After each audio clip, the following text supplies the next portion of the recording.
Hey, what's up, YouTube fans? So what I want to talk about in this video, right, is how with intelligent design arguments, something that people will oftentimes say is that living things have the appearance of design, quote unquote, and that if something appears designed, the logical conclusion is that it must be designed, and they'll say like, oh, scientists admit that it's designed. That they admit that it appears designed.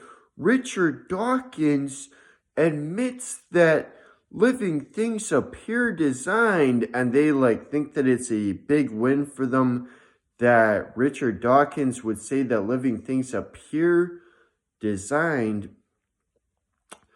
So this is the thing, you could only say that living things appear designed, right, if the designer, quote unquote, that you have in mind were something with a brain, sensory organs, arms, and fingers, or else if not that, some other structure that you could explain how it works, that you could demonstrate experimentally that it's a working mechanism, right?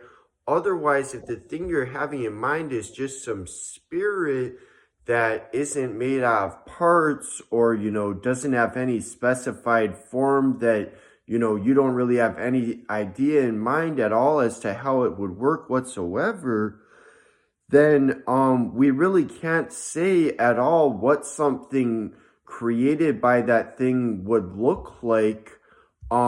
We don't even know what it would look like, so we can't even say that it appears as though it was made by something like that, because we really don't know anything about how things like that work. If there are such things, we don't know anything about those things, how they would work, because we never observe anything of the sort. It's not actually demonstrated to be a working mechanism. So, in the case of something like that, we can't even say that it appears to be created by something like that, right?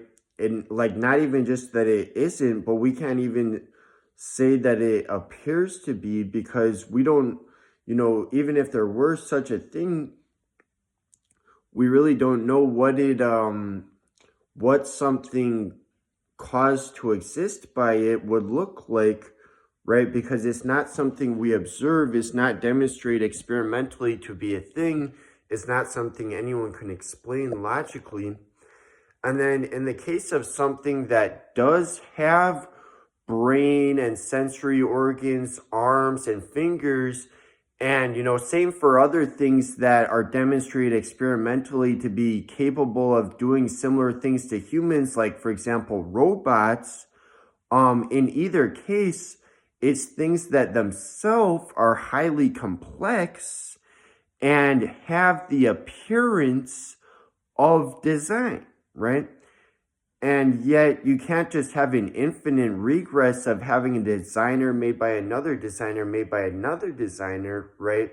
And so then that should show you then, right, that just because something has the appearance of design doesn't mean that that has to be the explanation. Ultimately, there has to be a deeper explanation, because,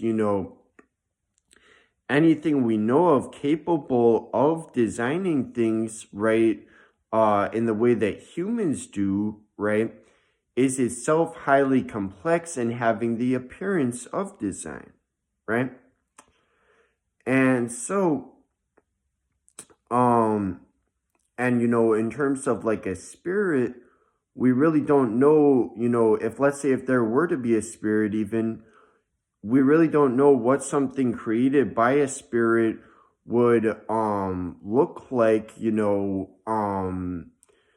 could say, what you would think it would based on your idea that you made up, but it would be completely baseless assumptions, not based on anything we observe and not based on anything you could explain logically, completely baseless assumptions. And so, all right, that's all for now. See you guys.